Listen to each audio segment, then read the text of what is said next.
Bienvenidos a una nueva preparaduría de fisiología. Hoy vamos a estar hablando del sistema vascular y regulación cardiovascular. Mi nombre es Claudia Gendai, soy preparadora de la cátedra.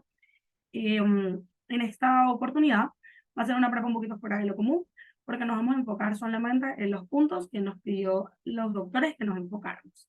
Eso no quiere decir que no se vayan a estudiar todas las clases completas, pero sí tenemos que hacer énfasis en estas cositas.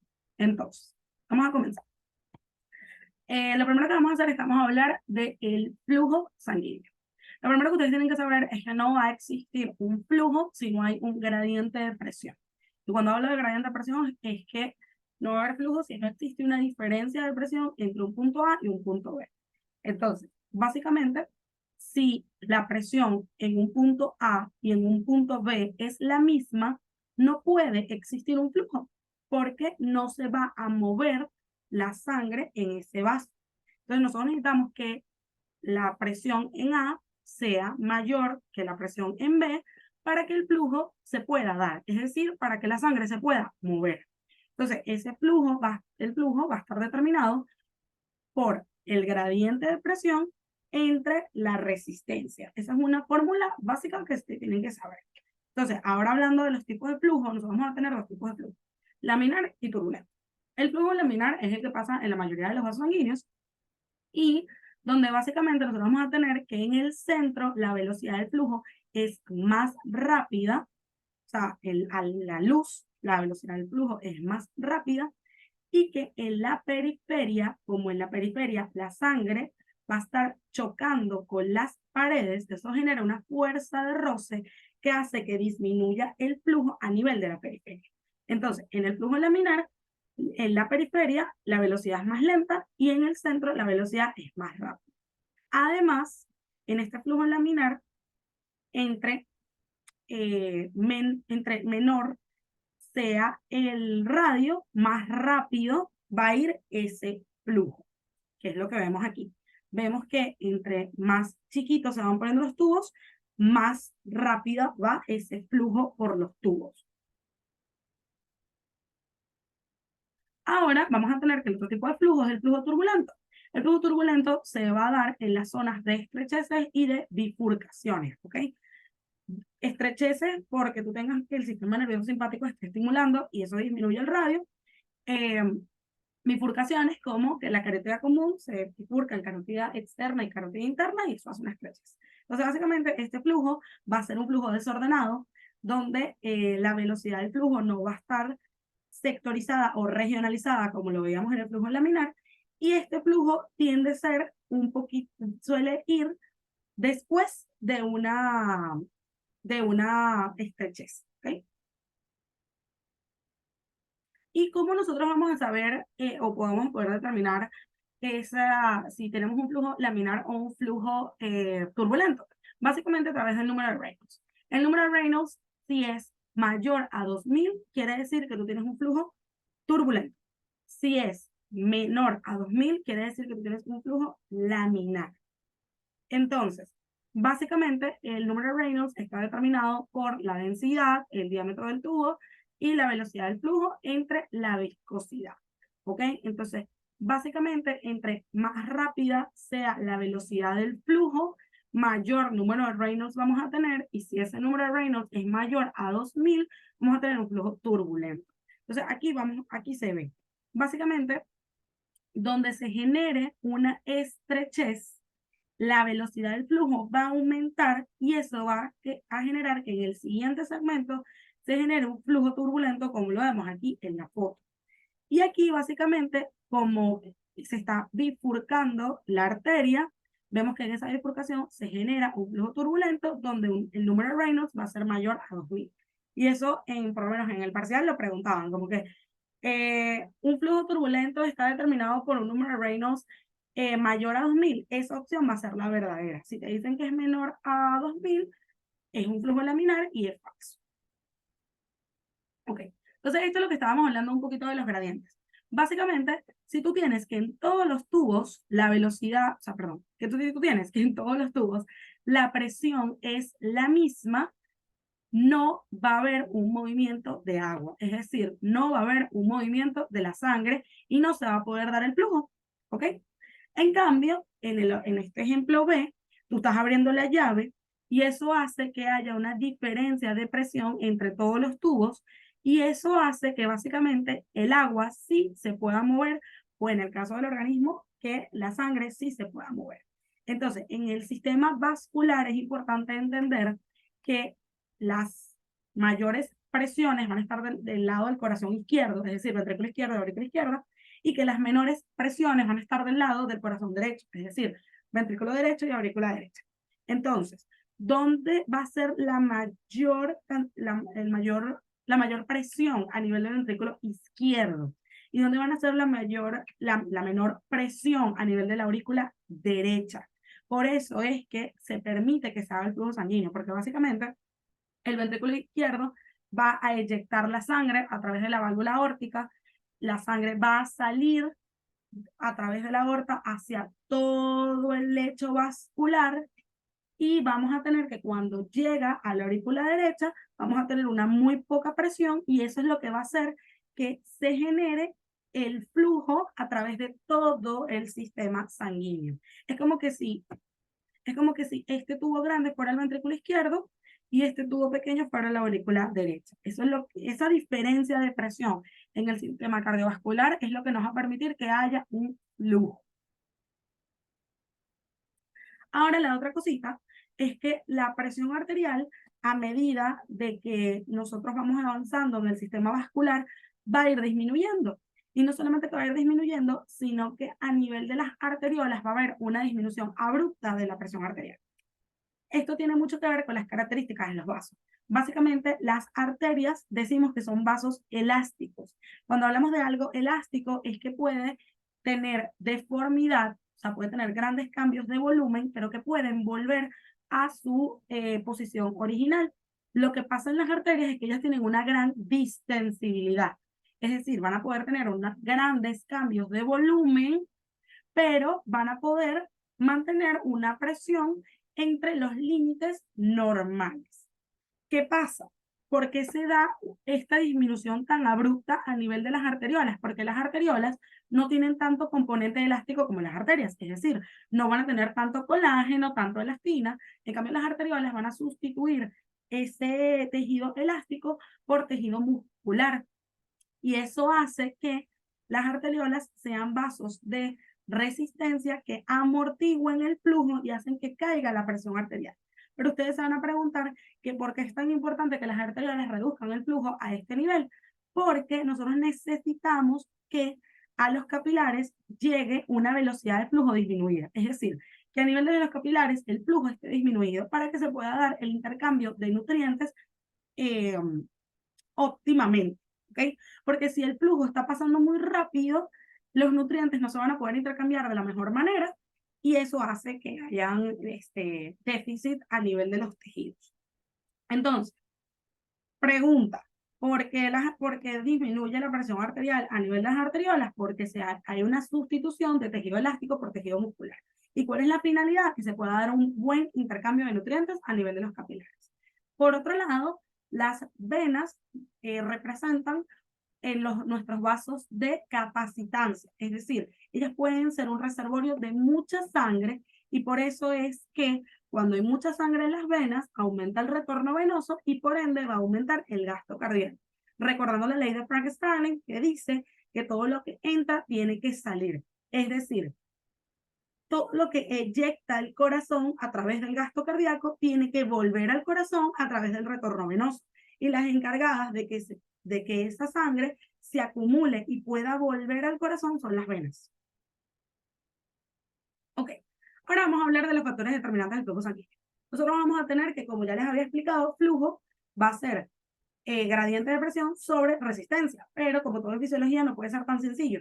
Entonces tenemos una ley, que es la ley de Poisson, donde la ley de Poisson nos dice, ¿verdad?, que el flujo va a ser igual a el gradiente de presión por pi sobre la resistencia al cuadrado, por la resistencia al cuadrado, perdón, sobre o dividiendo 8 por viscosidad por longitud. Y esto es simplemente sustitución matemática.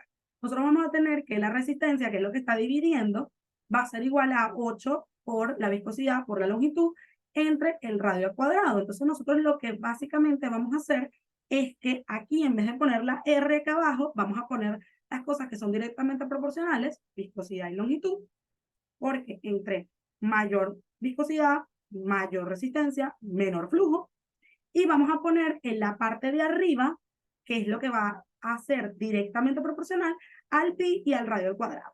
Es decir, entre mayor radio, mayor flujo. Igual ya lo vamos a ver con unas imágenes que van a hacer que ustedes entiendan esto.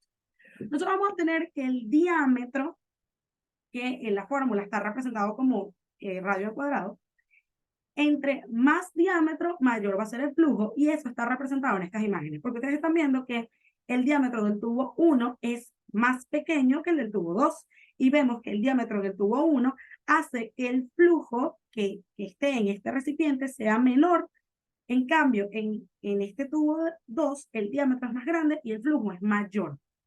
Entonces, si ustedes les ponen como un statement o como una parte de diga la correcta, la incorrecta, si dice entre mayor diámetro, mayor flujo, eso es correcto. Porque acuérdense que todo lo que esté multiplicando va a ser directamente proporcional y todo lo que esté dividiendo va a ser inversamente proporcional, que es el ejemplo de la longitud. Básicamente nosotros vamos a tener que tenemos un vaso 1 y un vaso 2, donde en el vaso 1 la longitud es más corta que en el vaso 2. Y vemos que este vaso 1, que tiene una longitud corta, va a tener un flujo de 10 milímetros sobre segundos. En cambio, el vaso 2, que tiene una longitud que es el doble que el primero, tiene un flujo de 5 milímetros sobre segundo. Es decir, entre mayor sea la longitud, menor va a ser el flujo. ¿Por qué? Porque la longitud está dividiendo. Todo lo que esté dividiendo en matemáticas va a ser inversamente proporcional. Entonces, si a ustedes les ponen un ejemplo, por ejemplo, un statement que diga, entre más corto sea el vaso, menor va a ser la resistencia y mayor va a ser el flujo, eso es correcto. ¿Ok? En cambio, si ustedes les ponen por ejemplo, entre mayor longitud, mayor resistencia, menor flujo, eso también es correcto. Es decir, ustedes tienen que saber manejar el juego de las fórmulas. Si usted, todo lo que diga, o sea, todo lo que diga, o sea, todo lo que esté dividiendo va a ser directamente proporcional al flujo. Perdón, inversamente proporcional al flujo. Y todo lo que esté en el numerador, es decir, todo lo que esté multiplicando, va a ser directamente proporcional al flujo. Entonces, la viscosidad y la longitud, entre menor sean, mayor va a ser el flujo, y el diámetro, entre mayor sea, mayor va a ser el flujo. Y espero que esto haya quedado claro. Ahora, aquí lo vemos un poquito más visual o más gráfico. Nosotros vamos a tener que tenemos aquí 3 ejemplos de vasos. Tenemos uno que tiene un diámetro de 1, un diámetro de 2 y un diámetro de 4. Y vemos que entre mayor sea el vaso, mayor va a ser el flujo.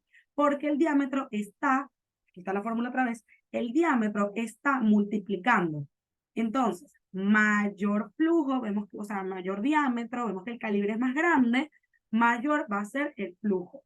O sea, aquí es demostración del efecto del diámetro del vaso sobre el flujo sanguíneo. Y ahora vamos a estar hablando del radio, que básicamente para efectos del sistema arterial, porque acuérdense que estas fórmulas todas son adaptadas de la física a la fisiología para poder explicar todos estos fenómenos.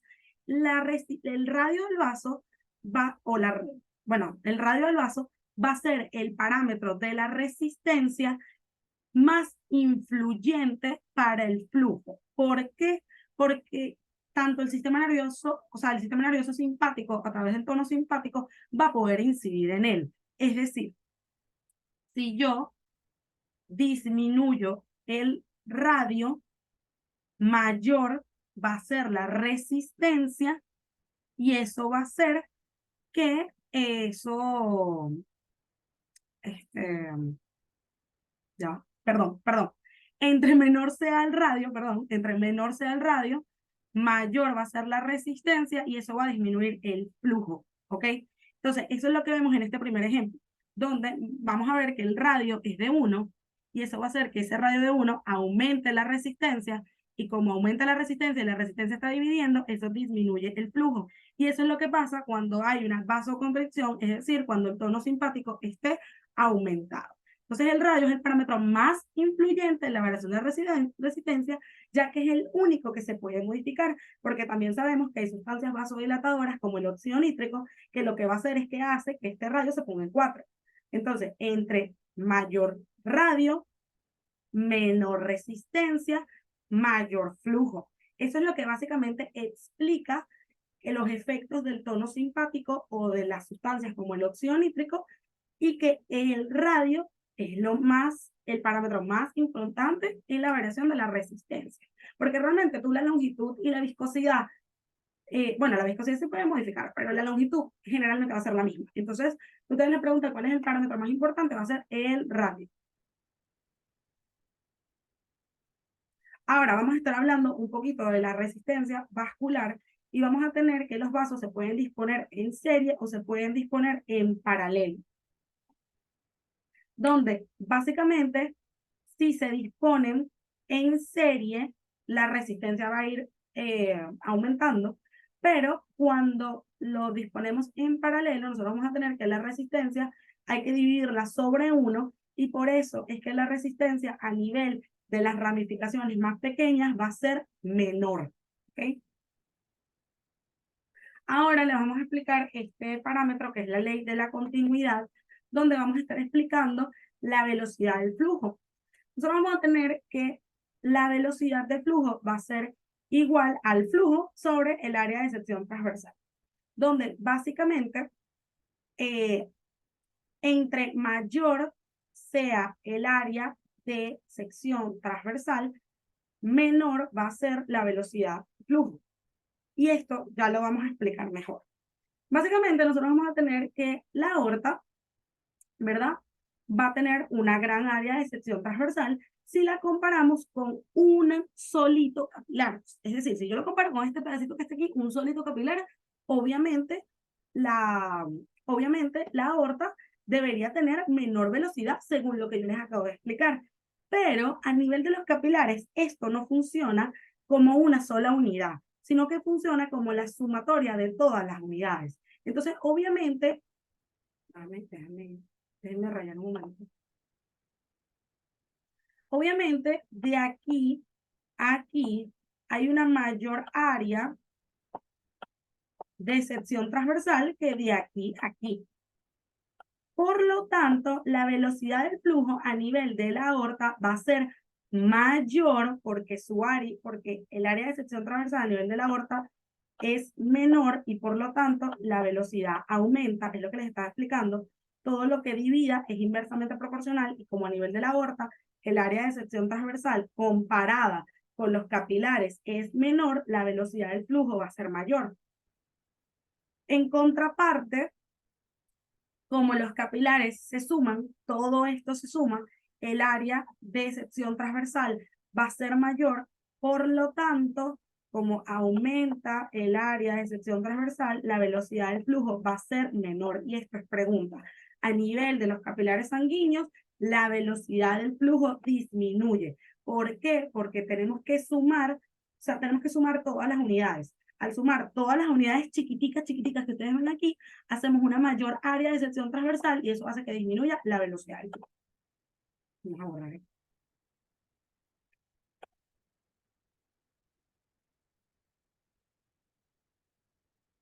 Okay. Seguimos. Ahora, nosotros vamos a tener que, cuando una arteria está aterosclerosada, nosotros vamos a tener que disminuye el área de sección transversal. Entonces, ustedes, ¿cuál creen que tenga una mayor velocidad? ¿Esta arteria que está normal o esta? Obviamente va a ser la arteria que está aterosclerosada. ¿Por qué? Porque entre menor área de sección transversal, mayor va a ser la velocidad del flujo. Y ese es el mismo principio de que Y ese es el mismo principio que les explicaba en las estrecheces. Por eso es que aumenta el flujo, porque el área de sección, por eso es que aumenta la velocidad del flujo, porque el área de sección transversal es menor y eso hace que se genere un flujo turbulento. Ahora, pasando con las otras cosas que nos dijeron los profesores que le hiciéramos énfasis, es que a nivel de los vasos sanguíneos, aquí ya salimos de la parte de flujo, sino que ahora vamos a explicar que a nivel de los vasos sanguíneos existen dos fuerzas. Una fuerza que permite el paso de agua. Vamos a prender el puntero que ustedes probablemente vean esto bien.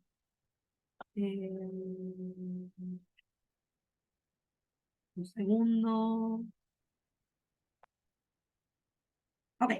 Nosotros vamos a tener que a nivel del vaso sanguíneo existen dos fuerzas. Una fuerza que permite el paso de A, es decir, del capilar, hacia B, es decir, el intersticio, y una fuerza que permite el paso de agua, o bueno, de sangre en este caso, de B, intersticio, hacia A. Entonces, ¿cuáles van a ser esas dos fuerzas? La fuerza que permite el paso de agua de A hacia B se va a llamar presión hidrostática. Y la presión hidrostática va a estar determinada por la fuerza que ejerce la sangre cuando choca con las paredes de las arterias, ¿ok? Y esa presión hidrostática también se le llama presión de filtrado, porque filtración es el paso de agua de A hacia B, es decir, del capilar hacia el intersticio. En cambio, vamos a tener su contraparte o la otra fuerza, que va a ser la presión oncótica, donde esa presión oncótica va a estar determinada ya no por la cantidad de sangre que haya en esas paredes, sino que la presión oncótica va a estar determinada por la concentración de proteínas, específicamente por la concentración de albúmina que haya en este vaso sanguíneo. Aparte de estas fuerzas que nos permiten filtrar, es decir, pasar el agua de A hacia B, o esta fuerza que nos permite reabsorber, pasar el agua de B hacia A, que va a ser la presión oncótica, vamos a tener que hay diferencias regionales. Es decir, el vaso sanguíneo va a tener un extremo arterial y un extremo venoso. Vamos a tener que en el extremo arterial va a predominar la filtración. ¿Por qué? Porque la presión hidrostática a nivel del extremo arterial es mayor que la presión hidrostática a nivel del intersticio. No los voy a poner a enredar hablando de números. Simplemente tienen que saber que en el extremo arterial la presión hidrostática es mayor que la presión hidrostática en el intersticio y por eso predomina la filtración. Entonces, cuando tú filtras a nivel del extremo arterial, vamos a tener que a nivel del extremo venoso no va a haber mucha agua. Y como no va a haber mucha agua porque se filtró de este lado, se acumulan las proteínas. Y como se acumulan las proteínas, la presión oncótica en el extremo venoso va a predominar sobre la presión hidrostática. ¿Por qué? Porque la presión hidrostática va a estar disminuida porque ya el agua se filtró de este lado. Como ya el agua se filtró de este lado, no queda casi agua aquí adentro y lo que va a predominar van a ser las proteínas. Y por eso es que el extremo arterial filtra, es decir, pasa el agua de A hacia B, y el extremo venoso reabsorbe, es decir, pasa el agua de B hacia A. Y básicamente en el extremo venoso la presión oncótica predomina porque como ya tú filtraste a nivel arterial, eso va a hacer que se concentren las proteínas y predomine la reabsorción. Ahora, como dice la ley de Frank Starling, todo lo que sale tiene que volver a entrar. Entonces, a nivel arterial, todo el agua que sale a nivel arterial tiene que volverse a reabsorber a nivel venoso. Pero ¿qué pasa? La presión oncótica no es suficiente para poder reabsorber toda esa agua que pasa de A hacia B. Entonces nosotros vamos a tener que auxiliarnos, o el extremo venoso se auxilia con los ganglios linfáticos o con el sistema linfático. Es decir, aquí se filtra un 100% de agua en el extremo arterial. A nivel del extremo venoso, solamente por la presión oncótica se va a reabsorber un 95% de agua. Y ustedes se preguntarán, ajá, Claudia, ¿y quién reabsorbe ese otro 5%? los ganglios linfáticos reabsorben ese otro 5% que nos queda restante y eso es lo que hace que estos vasos se encuentren en un constante equilibrio de filtro, es decir, paso agua de A hacia B, reabsorbo, paso agua de B hacia A y ese 5% que queda acumulado me lo van a reabsorber los ganglios linfáticos. Eso es súper, súper, mega, ultra importante. Porque cuando se obstruyan esos vasos linfáticos es cuando comienzan los problemas, como por ejemplo un edema, que ya lo vamos a ver más adelante. Ok, sigamos. Ok, entonces aquí los vasos linfáticos. Son filamentos periféricos que están unidos a células tisulares, son las válvulas que permiten que el flujo sea unidireccional. Entonces, el transporte de sangre, el sistema linfático, es el último mecanismo que permite a las proteínas regresar a la sangre. Es decir, los vasos linfáticos son lo último que va a permitir que ese 5% se vuelva a reabsorber. ¿Ok? Ahora, ¿qué pasa cuando se pierde el equilibrio de Starling? Que dice que todo el líquido filtrado en el extremo arterial es exactamente igual a lo que se absorbe en el extremo venoso linfático. Cuando se pierde ese equilibrio, se van a generar edemas, que es una acumulación anormal de líquido en el espacio intersticial, que es el denominado kwashiorkor que ustedes vieron en bioquímica, donde básicamente ese niño, como está desnutrido, está perdiendo proteínas, predomina la presión de filtración, que ya lo vamos a ver más adelante, se acumula agua en el espacio intersticial y por eso es que le vemos a este niño la barriga inflada. Este niño no está obeso, lo que está es desnutrido. O podemos generar, aparte de demás, se pueden generar derrames, que es acumulación anormal de líquido en un espacio potencial. Puedes tener un derrame pericárdico, puedes tener un derrame pleural, donde básicamente va a haber líquido en exceso en un espacio donde no debería haberlo. Es decir, en el espacio pleural tú tienes una cierta cantidad de líquido, pero ahora, como hay un desequilibrio de las fuerzas de Starling, vas a tener más líquido y eso genera un derrame y que a la larga vas a tener un problema con eso. Entonces, vamos a explicar qué pasa en las distintas situaciones. Esto es lo que pasa normalmente. Todo lo que se filtra tiene que reabsorberse. Y estamos en un equilibrio fisiológico. ¿Ok? ¿Qué va a pasar en un proceso de vasoconstricción? En un proceso donde básicamente tú lo que estás es disminuyendo el radio del vaso. Si tú disminuyes el radio del vaso, tú estás básicamente disminuyendo el radio del vaso, tú estás disminuyendo la sangre que está en ese vaso. Y como tú estás disminuyendo la sangre que pasa en ese vaso, tú estás disminuyendo la presión hidrostática. Recordando que la presión hidrostática es la fuerza que ejerce el líquido sobre el vaso. Entonces, como tú estás vasoconstriyendo, tú le estás dando menos espacio y eso hace que la filtración se vea disminuir.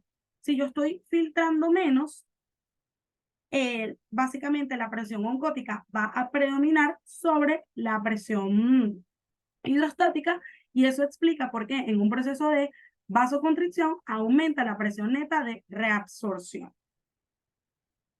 Ahora, en una vasodilatación va a pasar lo contrario. Ustedes se acuerdan que yo les decía que en una vasodilatación aumenta el radio del vaso, lo que hace que aumente el flujo. Si aumenta el flujo, va a haber más sangre haciendo presión sobre esos vasos y eso va a hacer que la presión hidrostática aumente más, es decir, el paso de agua de A hacia B aumente más y como va a estar aumentado, la presión oncótica va a ser insuficiente para reabsorber todo y por eso vemos que hay un desequilibrio porque está predominando la presión neta de filtración. ¿Okay? Ahora, cuando tenemos un paciente que es un náufrago, que es el famoso náufrago que ustedes vieron en el parcial. Nosotros tenemos un paciente que es un náufrago que tiene 3 días en un desierto, no ha bebido agua en 3 días, no ha comido en 3 días, y eso hace que disminuya la presión de filtración porque va a haber menos flujo de sangre haciendo presión en esos capilares. Y que básicamente, a medida de supervivencia, lo que hace nuestro organismo es que dice, ya va, yo no puedo filtrar, yo lo que necesito es reabsorber absolutamente todo. O sea, en un proceso de deshidratación, un proceso de un náufrago, yo tengo que reabsorber toda esa sangre hacia los vasos, o sea, es decir, hacia el capilar, para compensar que el paciente está en un proceso de deshidratación. Por eso es que en un paciente deshidratado, se activa la ADH, se activa el sistema renin-angiotensina-aldosterona, donde básicamente vamos a tratar de reabsorber sodio, reabsorber agua, reabsorber absolutamente todo para poder compensar esta situación de estrés que es la deshidratación, y por eso predomina la presión oncótica sobre la presión hidrostática. Ahora, el caso que yo les decía del kwashiorkor, donde vas a tener un síndrome, donde por ejemplo tú vas a tener una hipoproteinemia, más, o sea, yo hablo más de una hipoalbuminemia, porque la albúmina, recuerden, que es la proteína más abundante en la sangre. Entonces, básicamente, si yo tengo una hipoalbuminemia desencadenada por un síndrome de malabsorción, por un síndrome de problemas hepáticos o por una desnutrición, que es lo que pasa en kwashiorkor o en marasmo, vamos a tener que, como las proteínas a nivel del extremo venoso están disminuidas, todo lo que se filtre no se va a poder reabsorber. Entonces se va a acumular agua a nivel intersticial y eso genera un edema. Es decir, edema va a ser acumulación de líquido en el espacio intersticial. Y eso lo podemos ver en áreas de declive, pues como en los tobillos, donde vas a tener un signo de la fovea. Es decir, cuando tú le marques el dedo al paciente, va a quedar literalmente hundido el dedo porque ese paciente está teniendo un edema. Entonces, ¿quién predomina aquí? La presión de filtración. Ok, y en un aumento de la presión venosa, básicamente es que va a predominar la filtración porque, bueno, puedes tener múltiples razones, ya sea porque se obstruyeron los vasos linfáticos y no vas a poder seguir reabsorbiendo, ya sea porque vino un trombo y no te deja seguir reabsorbiendo, ya sea porque tengas patologías en las válvulas semilunares, en las venas y que te impida el retorno venoso, y eso va a hacer que aumente la filtración y aumente la presión venosa. Entonces, aquí yo les dejo un cuadro resumen de lo que pasa con todas las presiones en las diferentes situaciones fisiológicas o de estrés. Y ahora vamos a continuar con la regulación del sistema cardiovascular, específicamente con la regulación de la presión arterial. Ok, continuando con la prepa, vamos a estar hablando de la regulación de la presión arterial. Básicamente, para que nosotros necesitamos regular la presión arterial, para que se mantenga en rangos y límites normales, que va a ser de 120 la sistólica, 80 la diastólica. Para básicamente no terminar en estados no fisiológicos como la hipertensión. Además, vamos a tener que existen dos tipos de regulación. Una regulación sistémica, donde básicamente su principal función va a ser mantener esta presión arterial entre los límites normales, y vamos a tener una regulación local, que esa regulación local básicamente de lo único que se va a encargar es de suplir las necesidades metabólicas de los tejidos. Entonces, básicamente nosotros vamos a tener que la presión arterial está determinada por el gasto cardíaco, por la resistencia vascular periférica. A su vez, el gasto cardíaco está determinado por la frecuencia cardíaca, por el volumen latido o volumen sistólico. Esas son fórmulas que ustedes se tienen que saber de memoria. Entonces, básicamente, la presión arterial, al estar determinada por el gasto cardíaco va a estar determinado por muchas cosas. Lo primero va a ser la volemia, el sodio, los mineralocorticoides, el péptido natriurético auricular, es decir, por factores humorales, y también va a estar determinado por factores cardíacos como la frecuencia cardíaca, la contractibilidad. También la resistencia vascular periférica va a estar determinada por muchas cosas. Va a estar determinado por factores humorales, que van a ser vasoconstricción y vasodilatación, donde los vasoconstrictores aumentan la resistencia vascular periférica, los vasodilatadores disminuyen la resistencia vascular periférica. También vamos a tener los factores neurales, donde los constrictores van a ser los alfa-adrenérgicos y los beta van a ser los dilatadores. Esto aquí quiero dar una aclaración, y es que en los vasos sanguíneos nada más existe regulación por el sistema nervioso simpático. El sistema nervioso parasimpático no tiene nada que ver con los vasos sanguíneos, no inerva los vasos sanguíneos. Entonces, básicamente, el sistema nervioso simpático, a través de los receptores beta, va a estimular al corazón, va a aumentar la contractibilidad, el inotropismo, el cronotropismo, el vasmotropismo, todas esas características, y a través de los receptores alfa 1 es que va a ir, o sea, alfa 1 adrenérgicos, es que va a incidir sobre los vasos sanguíneos, aumentando el tono simpático. En cambio, el sistema nervioso parasimpático no va a actuar a nivel de los vasos sanguíneos, solamente va a actuar a nivel del corazón a través de los receptores muscarínicos, disminuyendo el vasmotropismo, la contractibilidad, el inotropismo y todo ese tipo de cosas. Aparte de esto, la resistencia periférica también inciden factores locales como son la autorregulación, el pH y la hipoxia. Ahora, nosotros vamos a tener que la regulación cardiovascular la podemos dividir en una regulación extrínseca y una regulación intrínseca. Básicamente, la regulación intrínseca es aquella que se da por la regulación local, que es básicamente por los requerimientos que tengan los tejidos, y la regulación extrínseca es la que se da a nivel del sistema nervioso central. Por temas de esta prepa, nos vamos a enfocar solamente a la regulación extrínseca porque fue la que me pidieron los doctores. Específicamente nos vamos a detener bastante en el varorreflejo y en el sistema renina-angiotensina-aldosterona. Claudia, me tengo que saber la regulación intrínseca. Nunca está de más, porque realmente yo realmente pregunté como que, doctora, o sea, hiperemia activa, hiperemia reactiva, y me dijeron que no, pero uno nunca sabe. Entonces, vamos con la regulación extrínseca. Entonces, nosotros vamos a tener que en la regulación nerviosa existe un varorreflejo. Nosotros vamos a tener varoreceptores a nivel del callado de la aorta y del seno carotidio, donde del callado de la aorta y el del seno carotidio van a ser unos, van a ser unos receptores que ellos van a medir el nivel de estiramiento de las fibras, donde ese nivel de estiramiento de las fibras le va a indicar a ese varoreceptor si la presión arterial está aumentada o disminuida. Entonces, básicamente, en el caso de que la presión arterial esté aumentada, va a aumentar la frecuencia de disparo. ¿Pero hacia dónde? Porque, o sea, básicamente estos varoreceptores le van a llevar la información a la médula oblonga, donde está el núcleo del tracto solitario, y donde ese núcleo del tracto solitario va a poder estimular tanto al sistema nervioso simpático como el parasimpático. Entonces ustedes se preguntarán, ajá, Claudia, si estimulan los dos, ¿qué es lo que pasa cuando aumenta la presión arterial? Cuando aumenta la presión arterial, básicamente se aumenta la frecuencia de disparo en el núcleo del tracto solitario y eso va a hacer que se inhiba la parte simpática, ¿ok? ¿Cómo se va a inhibir la parte simpática? El núcleo del tracto solitario va a excitar al área caudal ventrolateral, donde el área caudal ventrolateral va a inhibir al área rostral ventrolateral a través del GABA, ¿ok?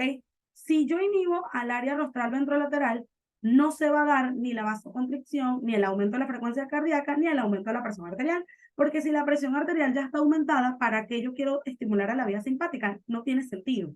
Si la presión arterial está aumentada, yo necesito inhibir a la vía simpática, que lo voy a hacer estimulando a la área caudal ventrolateral, que ella utiliza el neurotransmisor GABA, que es inhibitorio, para inhibir a la área rostral ventrolateral y que se inhiba toda la vía simpática. Y lo que voy a hacer cuando tenga la presión arterial es que este núcleo del tracto solitario va a inhibir al área caudal ventrolateral, como ya lo dije, y va a estimular al núcleo ambiguo y al núcleo dorsal del vago, que lo que van a hacer es que van a estimular a las vías parasimpáticas y van a generar vasodilatación, disminución de la frecuencia cardíaca, es decir, disminución de la presión arterial. Entonces, cuando a ustedes les digan que aumenta la presión arterial, aumenta la frecuencia de disparo del reflejo varorreflejo, o sea, aumenta la frecuencia de disparo de los varoreceptores y va a aumentar la respuesta parasimpática, porque no tiene sentido que yo aumente la respuesta simpática, y va a disminuir la respuesta simpática.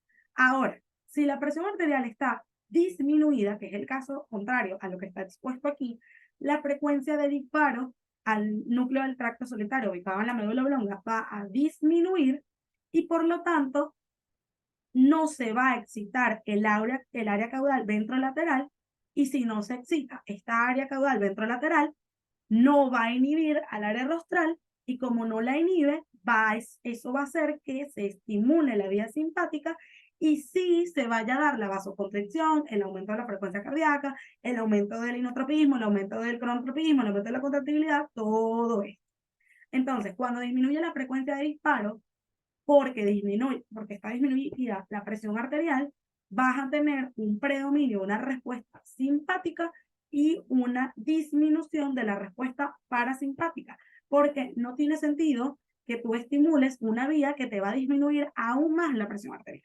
Entonces, en resumen, cuando aumenta la presión arterial, aumenta la respuesta parasimpática y disminuye la respuesta simpática, y cuando disminuye la presión arterial, aumenta la respuesta simpática y disminuye la parasimpática. Igual ustedes repiten esta parte del video detenidamente, pero es básicamente lo que pasa con el varoreflejo. Por otro lado, nosotros vamos a tener otros reflejos importantes, que va a ser el reflejo de Bainbridge, donde estos son unos reflejos que se dan a nivel auricular, porque a nivel del atrio derecho y en la unión de las venas cavas, vamos a tener unos receptores que van a sensar también el volumen de sangre que le está llegando al aurícula derecha, donde la respuesta a este aumento del volumen a la aurícula derecha va a ser un aumento de la frecuencia cardíaca, ¿ok? Lo que vamos a generar es un aumento de la frecuencia cardíaca para que no se nos acumule tanta sangre a nivel de las venas, de los atrios y de la circulación pulmonar. Otros receptores que son muy importantes, pero que cabe destacar que a nivel del sistema, a nivel de nuestro organismo, ustedes tienen que entender que las respuestas más rápidas van a ser las nerviosas. Cuando ya hablamos de efectos químicos, ya van a ser unas respuestas un poquito más tardías, y por eso es que estos quimiorreceptores actúan a presiones arteriales muy bajas. Es decir, estos quimiorreceptores se van a activar cuando yo tengo una presión arterial de 60. O sea, una presión arterial de 60 es súper bajo, ya que hablamos de rangos de 120 a 80. Entonces, nosotros vamos a tener que a nivel de los cuerpos carotídeos y de los cuerpos aórticos, vamos a tener unos quimiorreceptores periféricos que ellos van a ser sensibles a las concentraciones de oxígeno, de CO2 y de hidrogenio. Importante destacar que estos quimiorreceptores periféricos van a ser sensibles a oxígeno, dióxido de carbono e hidrogeniones, porque los quimiorreceptores centrales son solamente sensibles a CO2 e hidrogeniones. Y esa es pregunta. Entonces, básicamente, cuando hay una disminución de las concentraciones de oxígeno a nivel periférico, con aumento de las concentraciones de CO2 e hidrogeniones, acuérdense que si aumentan los hidrogeniones, disminuye el pH, porque pH, que es igual al logaritmo, es igual al inverso del logaritmo de la concentración de hidrogeniones, eso va a hacer que aumenten los impulsos de los quimiorreceptores y eso va a producir vasoconstricción y bradicardia. Ahora, si yo tengo un aumento de las concentraciones de CO2 e hidrogeniones, eso también lo van a sensar los quimiorreceptores centrales.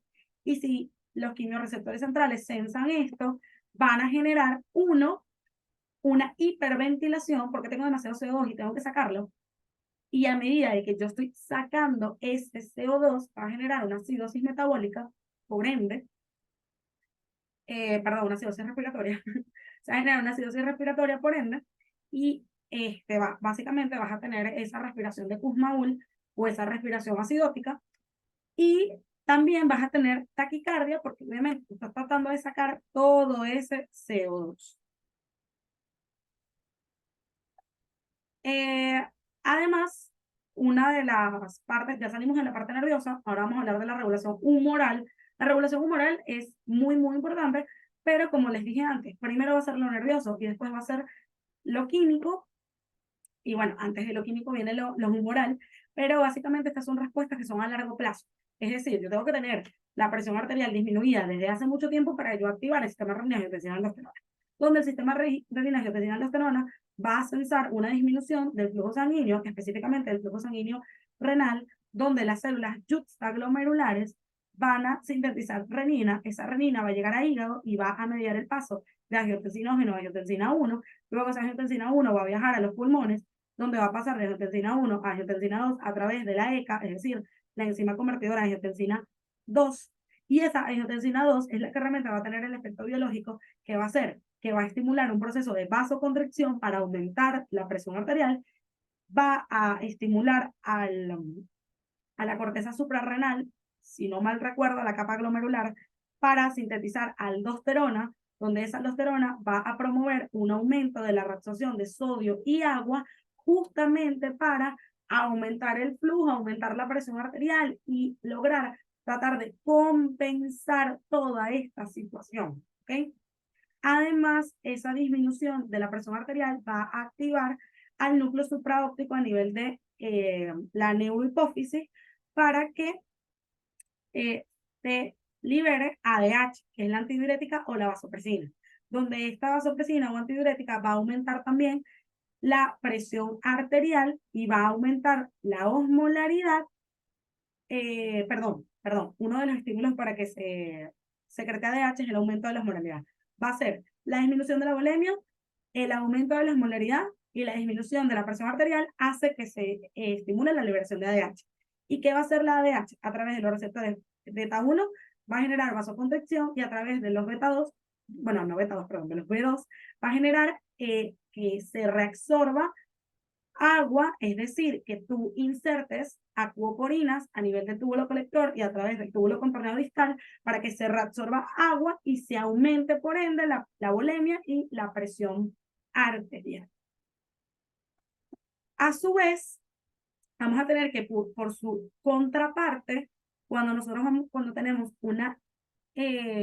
un aumento muy grande de la presión arterial, porque tanto renina, angiotensina, aldosterona como ADH actúan cuando tengo una disminución de la presión arterial. Y yo estoy buscando es subir esa presión arterial como sea.